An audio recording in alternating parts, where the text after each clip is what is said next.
Hello friends, आज मैं आपके साथ इकोनॉमिक्स का एक और टॉपिक लेके आया हूँ और टॉपिक का नाम है Indian industries on the eve of independence. Independence के टाइम पे इंडियन इंडस्ट्रीज की क्या हालत थी वो डिस्कस करेंगे। लॉन्ग क्वेश्चन के हिसाब से ही मैंने डिस्कस किया है इस क्वेश्चन को, और जिस हिसाब से अपने पेपर में लिखना है मैंने उसी हिसाब से इसको अटेम्प्ट किया हुआ है। ठीक है, और शुरू करने से पहले बता दूं कि चैप्टर का नाम है Indian economy on the eve of independence, और इस चैप्टर के सारे लिंक्स आपको इस वीडियो के डिस्क्रिप्शन में मिल जाएंगे। तो चलिए शुरू करते हैं। On the eve of independence, when India was divided into India and Pakistan, former got 91% of the large scale industries and the later got 9% only।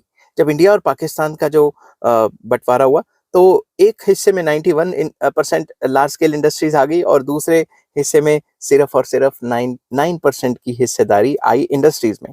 The state of Indian industries at the time of independence was discussed as under या was as under. ठीक है, तो first आ जाता है limited growth of consumer goods industries. हमारी जो consumer goods industries हैं उनकी लिमिटेड ग्रोथ थी उस टाइम पे, इतनी ज्यादा अनलिमिटेड ग्रोथ नहीं थी जैसे आज के टाइम पे चल रही है। Some consumer goods industries were set up in India with the help of British capital. कुछ कंज्यूमर गुड्स इंडस्ट्री इंडिया में सेटअप हुई थी ब्रिटिशर्स की पैसे से। ब्रिटिशर्स आए यहाँ पे, उन्होंने इन्वेस्टमेंट की और फिर वो कंपनियां सेटअप हो पाई। ठीक है, these were cotton textile, jute manufacturing, sugar, etc. But the profit earned by these industries and interest on capital invested therein used to be remitted to Britain। तो ब्रिटिशर्स ने इसमें पैसा तो लगाया था इन टाइप की इंडस्ट्रीज में, मगर जो भी प्रॉफिट होता था वो तो अपने कंट्री में वापस ले जाते थे। Thus, their profit was not replugged for the industrial development of the country. तो वो पैसे को री इन्वेस्ट नहीं करते थे ताकि री इन्वेस्ट करके और इंडस्ट्रीज खोली जाएं, इस टाइप का काम वो नहीं करते थे। ठीक है, वो तो अपना प्रॉफिट कमाते थे और अपने कंट्री में ले जाते थे। At the time of independence India produced just 421 crore square metres of cloth, 10 lakh tons of sugar and 26 lakh tons of cement. तो थोड़ा डाटा देना इंडियन इकोनॉमी में या इकोनॉमी के पेपर में डाटा देना बहुत जरूरी है। तो आप एग्जैक्ट ये नहीं 421 की जगह 22 23 भी लिख सकते हो, इतना किसको पता लगता है, बट आपको डाटा देना जरूरी है। अब 421 करोड़ की जगह अगर आप 1 लाख करोड़ लिख दोगे तो वो गलत हो जाएगा, तो एक दो नंबर आगे पीछे तो चलते हैं। ठीक है, how insignificant it looks to be compared to the production of 6690 crore meter square of clothes, 321.2 lakh tons of sugar and 3373 मतलब 3373 लाख टन्स ऑफ सीमेंट इन 2018-2019। तो जो 2018-29 का डाटा है उसके सामने जो पुराना डाटा है वो कितना बच्चों वाला लग रहा है, समझ की बात। तो उस टाइम पे कहने की बात है हमारी इंडस्ट्रीज इतनी ज्यादा डेवलप नहीं थी। तो सेकंड पॉइंट इसमें आ जाता है export oriented industries. By the time India got independence, several export-oriented industries had been established। तो जब तक इंडिया को आज़ादी मिली कई एक्सपोर्ट इंडस्ट्रीज ऑलरेडी लग चुकी थी हमारे कंट्री में। The Britishers deliberately developed these industries, plantations और माइंस इसमें ज़्यादातर आती हैं, with a view to export their produce to meet the requirements of British industries. तो मेनली ये इंडस्ट्रीज इसलिए सेटअप की गई थी ताकि जो भी ये माल बनाए वो माल as a raw material British industries इस्तेमाल कर सके, मतलब अपने फायदे के लिए ही एक्सपोर्ट इंडस्ट्रीज भी सेटल या सेटअप की गई थी। ठीक है, थर्ड आ जाता है lack of basic industries. India में basic industries iron and steel वगैरह या छोटी मोटी मशीन बनाने के लिए इंडस्ट्रीज बिल्कुल भी नहीं थी। No special importance was given to the establishment of such basic and heavy industries like iron and steel, machine building etcetera etcetera. तो ये तो मैं पहले ही बता चुका हूँ कि इंडिया में बेसिक इंडस्ट्रीज बिल्कुल भी नहीं थी।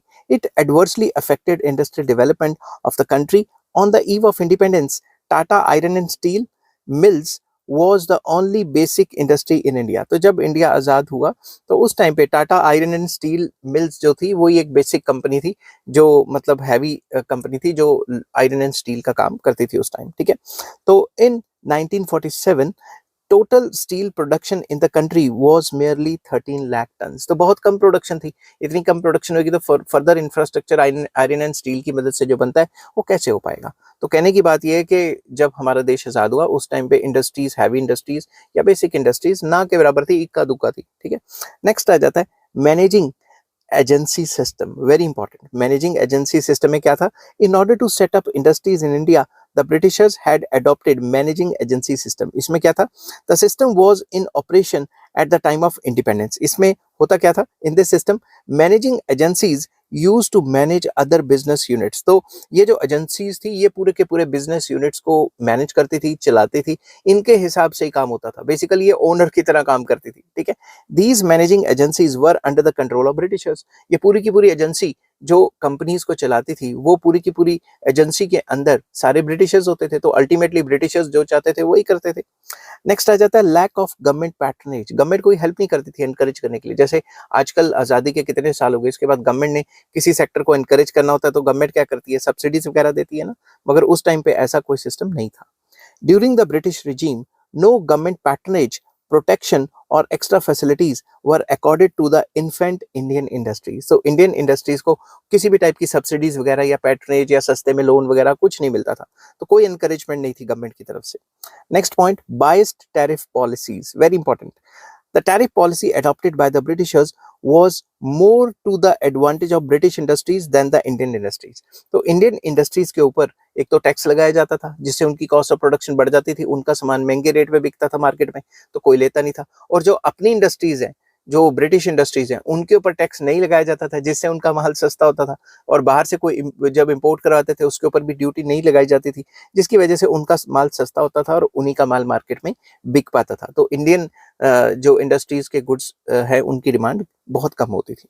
नेक्स्ट है ब्रिटिश ऑफिसर्स।